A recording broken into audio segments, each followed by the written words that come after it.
प्यारे दोस्तों, तसव्वुर करो मक्का की तपती हुई रेत, जहां सूरज की किरणें जमीन को जला रही हैं, और वो तन्हा साया जो चल रहा है वो हैं हमारे नबी पाक सल्लल्लाहु अलैहि वसल्लम। उनका पेट भूख से खाली था, मगर उनका दिल अल्लाह की याद से भरा हुआ था। उनकी आंखों में उम्मत की फिक्र थी जो हर लम्हा उन्हें बेचैन कर रही थी। आओ इस कहानी को मेरे लफ्जों में सुनो कि आसमान और जमीन दोनों गवाह बने।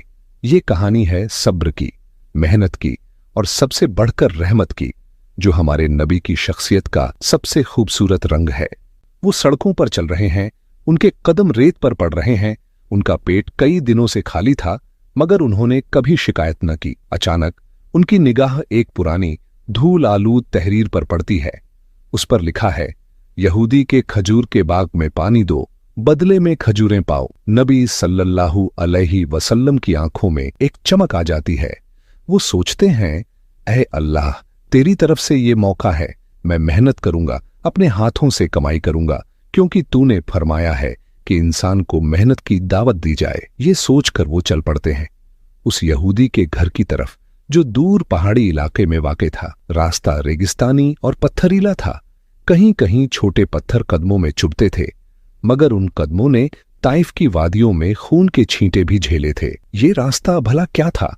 बाग खजूरों से लदा हुआ था, मगर उसके मालिक की आंखों में लालच की चमक थी। नबी सल्लल्लाहु अलैहि वसल्लम जब वहां पहुंचे तो यहूदी दरवाजे पर खड़ा था, जैसे कोई चालाक सांप अपने शिकार का इंतजार कर रहा हो। बदन पर दुनिया की रौनक, मगर दिल पर हिर्स का झंग। नबी सल्लल्लाहु अलैहि वसल्लम ने नरमी से कहा, ऐ इस बाग के मालिक, मैं तेरे बाग में काम करना चाहता हूं, पानी दूंगा, मेहनत करूंगा, बदले में खजूरें चाहिए, क्या तू ये मौका देगा? यहूदी ने एक नजर नबी सल्लल्लाहु अलैहि वसल्लम पर डाली, फिर उसके चेहरे पर एक चालाक मुस्कुराहट फैल गई। वो हंस पड़ा, जैसे कोई मजाक सुन लिया हो।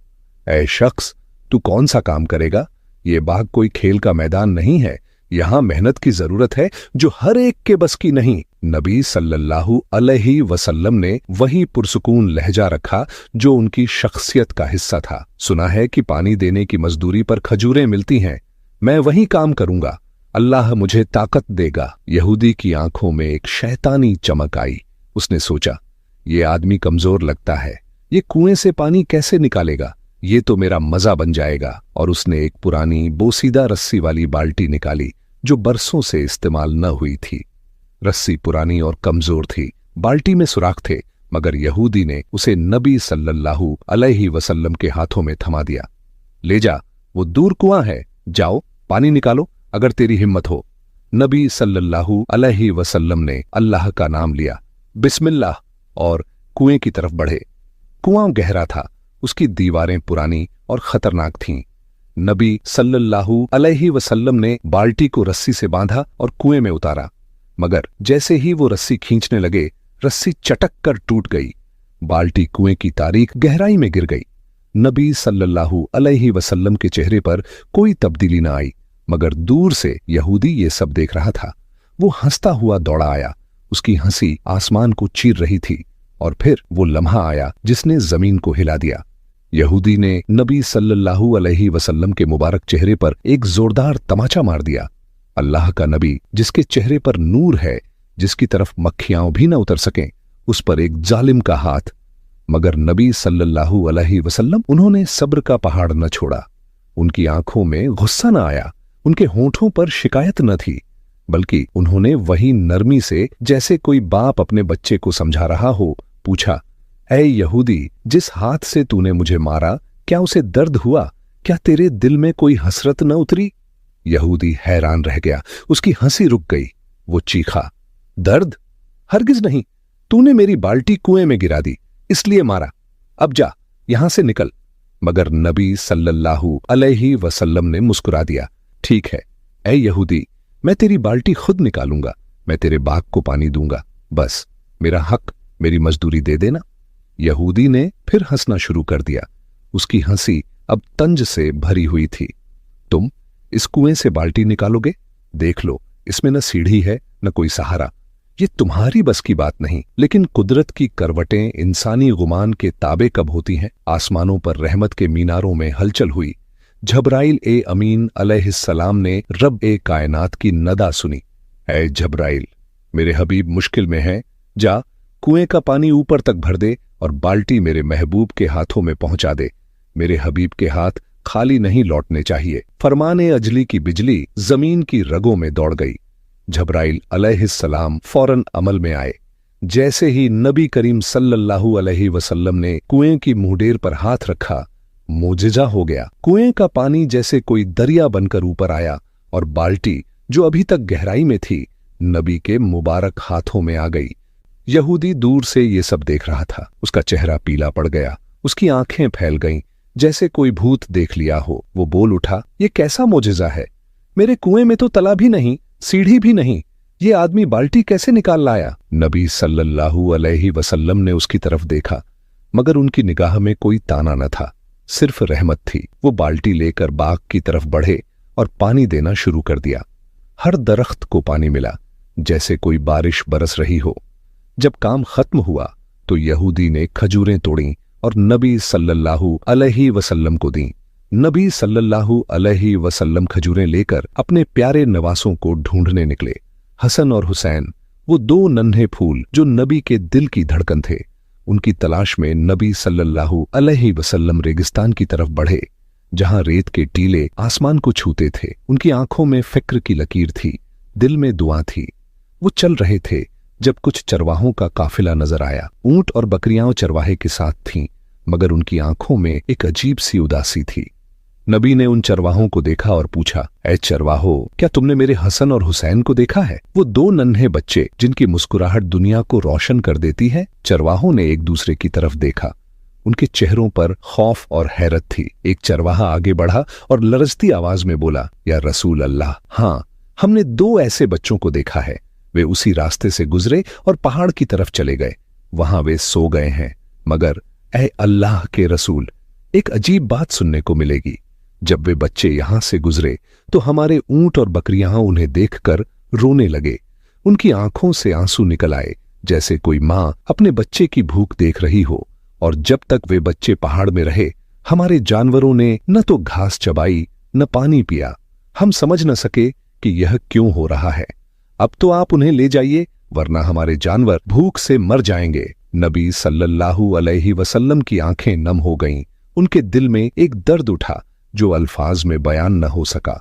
फरमाया, ऐ चरवाहो, तुम लोग उन बच्चों को देखकर सह गए, दुनिया भी उनकी भूख देखकर सहम गई, मगर जानवर और परिंदे भी उनकी भूख बर्दाश्त न कर सके। जब तक उनके पेट में खाना न जाएगा, ये जानवर भी एक लुकमा न खाएंगे। ये सुनकर चरवाहों के चेहरों पर सुकून आया, मगर नबी का दिल अब भी बेचैन था।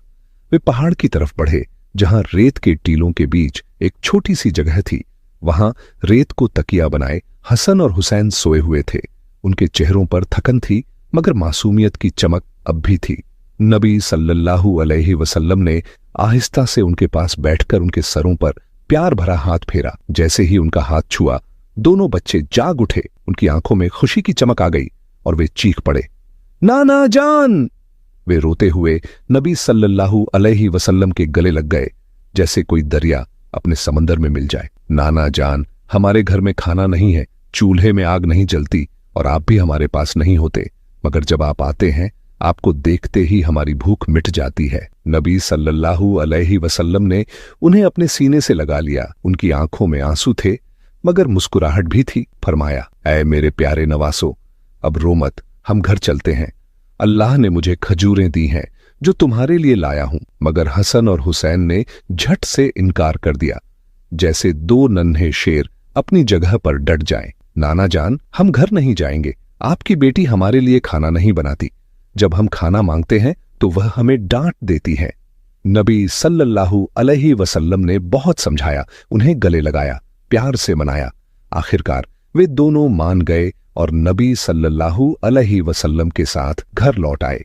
घर पहुंचकर नबी सल्लल्लाहु अलैहि वसल्लम ने हजरत फातिमा रज़ियल्लाहु ताला अन्हा को बुलाया। वे उनकी प्यारी बेटी थीं, जो अपने अब्बा की तरह सब्र व शुक्र की तस्वीर थीं। नबी सल्लल्लाहु अलैहि वसल्लम ने खजूरें उनके सामने रखें और फरमाया, ऐ फातिमा, ये खजूरें अल्लाह की तरफ से मिली हैं। दो तुम खाओ, दो हसन को और दो हुसैन को। ये तुम्हारी और तुम्हारे बच्चों की भूख मिटाएंगी। हजरत फातिमा ने खजूरें हाथ में ली, मगर उनकी निगाह अपने अब्बा के चेहरे पर पड़ गई। ओह, वह तमाचा का निशान उनके चेहरे पर अब भी सरखी थी, जैसे कोई जख्म अभी तक ताजा हो। फातिमा की आंखें भर आईं, उनका दिल फट पड़ा। वे रो पड़ीं, जैसे कोई दरिया अपनी हदें तोड़ दे। ऐ अब्बा जान, आपके गाल पर ये उंगलियों के निशान क्यों हैं? किस बदबख्त ने आपके मुबारक चेहरे पर हाथ उठाया? बताइए मुझे, मैं अल्लाह से दुआ करूंगी कि वह जालिम नस्त नाबूद हो जाए। नबी ने नरमी से फरमाया, ऐ फातिमा, पहले खा लेना, ये सवाल अभी मत पूछो। अल्लाह सब देख रहा है और वह रहमत वाला है। मगर फातिमा का गम कम न हुआ, वह रोने लगी। उनकी आवाज में दर्द था। नबी ने उन्हें तसल्ली दी, मगर उनके दिल में अब भी वह सवाल घूम रहा था। इधर वह यहूदी अपने घर पहुंच चुका था। उसकी बीवी ने उसे देखा और फौरन पूछा, सुनो, तुमने आज किसे मारा है? क्या तुम्हें मालूम भी है कि तुमने किस पर हाथ उठाया? यहूदी ने लापरवाही से, जैसे कोई मामूली बात हो, कहा, मुझे क्या मालूम, मैंने मोहम्मद को मारा है, इसमें क्या बड़ी बात हो गई? बीवी का चेहरा रंग बदल गया। वह गुस्से और खौफ से कांप उठी। उसने चीख कर कहा, ऐ नादान, जिसे तुमने मारा है जानते हो वह कौन है? वह अल्लाह के आखिरी नबी हैं, हजरत मोहम्मद सल्लल्लाहु अलैहि वसल्लम। तुमने अल्लाह के रसूल पर हाथ उठाया है। यह गुनाह मैं बर्दाश्त नहीं कर सकती। तुम्हारा यह हाथ कभी सलामत न रहेगा। फौरन जाओ, उनसे माफी मांगो, वरना तुम्हारा हाथ बर्बाद हो जाएगा। यहूदी सहम गया, उसका चेहरा पीला पड़ गया। वह बोला, अगर वह सच में आखिरी नबी हैं और मैंने उन पर हाथ उठाया है, तो मैं यह हाथ अब रखूंगा ही नहीं। यह हाथ अब मेरे किसी काम का नहीं। इस गुनाह का फैसला मैं किसी हाकिम या बादशाह के पास न लेकर जाऊंगा, बल्कि खुद करूंगा। उसने अपनी बीवी से कहा, ऐ बीवी, मेरे लिए एक धारदार छुरी ले आओ, मैं यह हाथ खुद काट दूंगा। बीवी ने लरजते हाथों से छुरी दी और यहूदी ने बिना एक लम्हे की ताखीर के अपना हाथ काट डाला। खून की नदी बहने लगी, दर्द की चीखें आसमान को छूने लगीं, मगर यहूदी का चेहरा पत्थर की तरह सख्त था। वह कटा हुआ हाथ उठाए नबी सल्लल्लाहु अलैहि वसल्लम के घर की तरफ चल पड़ा। रास्ते में उसका दिल पछतावे से भर गया, उसकी आंखों में आंसू आ गए। वह सोच रहा था, मैंने अल्लाह के नबी पर हाथ उठाया, अब मेरी यही सजा है। जब यहूदी नबी के घर पहुंचा तो लोगों ने कहा, नबी घर पर नहीं है, वे अपनी बेटी फातिमा के घर गए हैं। यहूदी दौड़ा फातिमा के घर की तरफ। उधर घर के अंदर हजरत फातिमा अभी भी रो रही थीं। वे अपने अब्बा से कह रही थीं, ऐ अब्बा जान, जब तक आप मुझे न बताएंगे कि आपके गाल पर किसने तमाचा मारा है, मैं खाना न खाऊंगी। क्या आप अल्लाह के दरबार में दुआ नहीं कर सकते कि जिसने आप पर हाथ उठाया अल्लाह उसका नाश कर दे? मैं फातिमा आज अल्लाह के सामने हाथ उठाकर दुआ करूंगी कि वह जालिम बर्बाद हो जाए। नबी सल्लल्लाहु अलैहि वसल्लम ने बहुत प्यार से फरमाया, ऐ मेरी बेटी फातिमा, मैं गजब का नबी नहीं हूं, मैं रहमत का नबी हूं। मैं माफ करने वाला नबी हूं, बदला लेने वाला नहीं। उन्होंने मुझे पहचाना ही नहीं, न पहचानने की वजह से मारा। अल्लाह रहमत वाला है, वह सबको माफ करने का मौका देता है। उसी लम्हे बाहर से एक आवाज आई, क्या मोहम्मद इस घर में मौजूद है? फातिमा ने कहा, अब्बा, कोई आपको बाहर से पुकार रहा है। नबी सल्लल्लाहु अलैहि वसल्लम बाहर निकले तो देखा वहीं यहूदी खड़ा है। उसका हाथ कटा हुआ है, खून बह रहा है, मगर उसकी आंखों में पछतावा है। यहूदी रोते हुए बोला, या रसूल अल्लाह सल्लल्लाहु अलैहि वसल्लम, मुझे माफ कर दीजिए, मुझसे बहुत बड़ा गुनाह हो गया है। नबी सल्लल्लाहु अलैहि वसल्लम ने पूछा, ऐ यहूदी, तुझे क्या हुआ है? यह हाथ क्यों काटा? यहूदी कपकपाते हुए बोला, या अल्लाह के रसूल, मैंने गलती से आप पर हाथ उठाया। उसका फैसला मैंने किसी इंसान को न दिया, खुद कर लिया। मैंने अपना हाथ काट दिया है, क्योंकि जिस नबी के जिस्म पर मक्खी भी न बैठ सकती, उस नबी पर मैंने हाथ उठाया था। नबी सल्लल्लाहु अलैहि वसल्लम ने रहमत की निगाह से देखा और फरमाया, ऐ यहूदी, तूने अपना हाथ क्यों काटा? मैं तो तुझे पहले ही माफ कर चुका था। अल्लाह की रहमत वसीया है, वह सबको माफ करने का मौका देता है। यहूदी की आंखें भर आईं, वह कपकपाते हुए बोला, ऐ नबी सल्लल्लाहु अलैहि वसल्लम, आप जैसा इंसान इस दुनिया में कोई नहीं। इतना बड़ा गुनाह करने के बाद भी आपने मुझे माफ कर दिया। उस लम्हे नबी सल्लल्लाहु अलैहि वसल्लम उसके हाथ को पहले जैसा कर देना चाहते थे। अल्लाह रब्बुल आलमीन ने जब्राइल अलैहिस्सलाम को बुलाया और फरमाया, ऐ जब्राइल, देख मेरा प्यारा दोस्त क्या करना चाहता है, जा और उससे कह दे कि अगर नबी ने उसे माफ कर दिया है तो अल्लाह भी उसे माफ कर देगा। जब्राइल अलैहिस्सलाम नबी सल्लल्लाहु अलैहि वसल्लम के सामने हाजिर हुए और बोले, या रसूल अल्लाह सल्लल्लाहु अलैहि वसल्लम, अल्लाह का सलाम आप पर हो, क्या आपने इस यहूदी को माफ कर दिया है? नबी सल्लल्लाहु अलैहि वसल्लम ने फरमाया, ए जब्राइल, मैं गजब का नबी नहीं, रहमत का नबी हूं। मैं बदला लेने वाला नहीं, माफ करने वाला हूं। हां, मैंने उसे माफ कर दिया है और चाहता हूं कि मेरा अल्लाह उसे माफ कर दे और उसका हाथ ठीक कर दे। फिर अल्लाह के हुक्म से आपने सल्लल्लाहु अलैहि वसल्लम ने अपना मुबारक लुआब उसके कटे हाथ पर लगाया। सुभान अल्लाह, हाथ पहले जैसा हो गया, न कोई निशान रहा, न कोई दर्द। यहूदी रो पड़ा जैसे कोई बोझ उतर गया हो। वह बोला, या रसूल अल्लाह, जिस हाथ को आपने अपनी थूक से जोड़ दिया उसी हाथ को पकड़कर मुझे कलिमा पढ़ा दीजिए, मुझे मुसलमान बना दीजिए। नबी सल्लल्लाहु अलैहि वसल्लम ने उसे कलिमा पढ़ाया और वह यहूदी अल्लाह का बंदा बन गया। यह मंजर देखने वालों के दिल पिघल गए और यहूदी की जिंदगी बदल गई। दोस्तों, एक दिन हजरत उमर बिन खत्ताब रजियल्लाहु अन्हु नबी सल्लल्लाहु अलैहि वसल्लम को ढूंढते हुए उनके घर पहुंचे।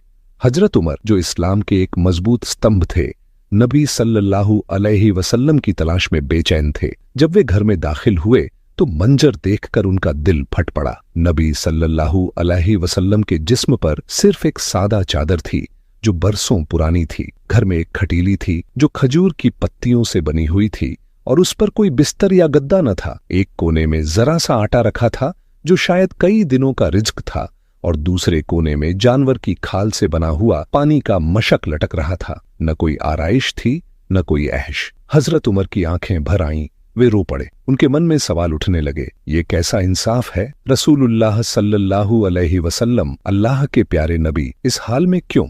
जबकि दुनिया के काफिर बादशाह, फारस और रोम के हुक्मरान ऐश व इशरत में डूबे हुए हैं। उनके पास सोने के महल हैं, लजीज खाने हैं, मगर अल्लाह के रसूल के पास ये भी नहीं। हजरत उमर का गम देखकर नबी सल्लल्लाहु अलैहि वसल्लम ने पूछा, ए उमर, तुझे क्या हुआ है? तेरे चेहरे पर यह उदासी क्यों? हजरत उमर रोते हुए बोले, या रसूल अल्लाह, आपके पास बिस्तर नहीं, घर में कोई आराम की चीज नहीं। आप अल्लाह के रसूल हैं और आप इस तकलीफ में हैं। काफिर बादशाहों के पास इतना ऐश व आराम है और आपके पास कुछ भी नहीं। ये कैसी तफरीक है? नबी सल्लल्लाहु अलैहि वसल्लम ने मुस्कुराकर, जैसे कोई उस्ताद अपने शागिर्द को सिखा रहा हो, फरमाया, ऐ उमर, वो लोग इस दुनिया का आराम हासिल करेंगे, मगर क्या तू ये पसंद नहीं करता कि हमें आखिरत का आराम और सुकून मिले? दुनिया तो एक पल की चीज है, आखिरत हमेशा की है। अल्लाह ने हमें ये इम्तिहान दिया है और हम इसे पास करेंगे। ये सुनकर हजरत उमर की आंखें फिर भर आईं, मगर अब गम की बजाय अकीदत से। उन्होंने समझ लिया कि हकीकी दौलत दुनिया में नहीं, आखिरत में है। उस दिन उन्होंने नबी सल्लल्लाहु अलैहि वसल्लम से एक नया सबक सीखा और दिल में ठान लिया कि दुनिया ऐश की जगह नहीं, बल्कि आखिरत की तैयारी की जगह है। एक दफा 3 दिन तक हमारे प्यारे नबी सल्लल्लाहु अलैहि वसल्लम कहीं नजर न आए। सहाबा कराम बेचैन हो गए। हजरत उमर रजियल्लाहु अन्हु और हजरत अब्बू बकर सदीक रजियल्लाहु अन्हु आप सल्लल्लाहु अलैहि वसल्लम को ढूंढने निकल पड़े। हजरत उमर के हाथ में तलवार थी, उनकी आंखों में गुस्सा और फिक्र था। वह कुछ यहूदियों के पास पहुंचे और गरज कर बोले, ऐ छपकलियों के बच्चों, मेरे नबी कहाँ हैं? बोलो, मेरे नबी को तुमने कहाँ छिपाया है, वरना मैं उमर आज ही तुम सबको कत्ल कर दूंगा। यहूदी कांप उठे। उन्होंने कहा, कसम अल्लाह, हमने नबी सल्लल्लाहु अलैहि वसल्लम को देखा ही नहीं। हजरत अब्बू बकर ने कहा, ऐ उमर, आगे चलें, शायद आगे लोग मिलें। दोनों आगे बढ़े। थोड़ी दूर चलने के बाद एक पहाड़ के पास कुछ चरवाहों को देखा। हजरत अब्बू बकर ने पूछा, ऐ चरवाहो, क्या तुमने इस रास्ते से हमारे प्यारे नबी सल्लल्लाहु अलैहि वसल्लम को जाते देखा है? एक चरवाहा बोला, 3 दिनों से एक शख्स इस पहाड़ की गुफा में सजदे में गिरकर रो रहा है। 3 दिन गुजर गए, उसकी सस्कियां सुन सुनकर हमारी बकरियां न घास खा रही हैं, न पानी पी रही हैं, यहां तक कि उनके बच्चे भी दूध नहीं पी रहे। तुम लोग इस शख्स को ले जाओ, वरना हमारे जानवर भूख से मर जाएंगे। ये सुनकर हजरत अबू बकर ने हजरत उमर से कहा, जिसको देखकर जानवर भी खाना छोड़ दें, वह हमारे नबी सल्लल्लाहु अलैहि वसल्लम के सिवा कोई और नहीं हो सकता। चलो आगे चलते हैं। दोनों गुफा की तरफ बढ़े। जब गुफा के सामने पहुंचे तो देखा नबी पाक सजदे में हैं और रो रहे हैं। उनकी सिसकियां पहाड़ों को हिला रही थीं। हजरत उमर ने पुकारा, या रसूल अल्लाह सल्लल्लाहु अलैहि वसल्लम, 3 दिन से हम आपको ढूंढ ढूंढ कर पागल हो गए हैं। आप यहां उम्मत के लिए रो रहे हैं। या रसूल अल्लाह, हम आपको लेने आए हैं, सर तो उठाइए। मगर आप सल्लल्लाहु अलैहि वसल्लम ने कोई जवाब न दिया। हजरत अब्बू बकर ने कहा, या रसूल अल्लाह, आप अपनी उम्मत के लिए इतना रो रहे हैं तो सुन लीजिए, मैं अब्बू बकर अपनी सारी जिंदगी की तमाम इबादतें आपकी उम्मत के नाम कर देता हूं।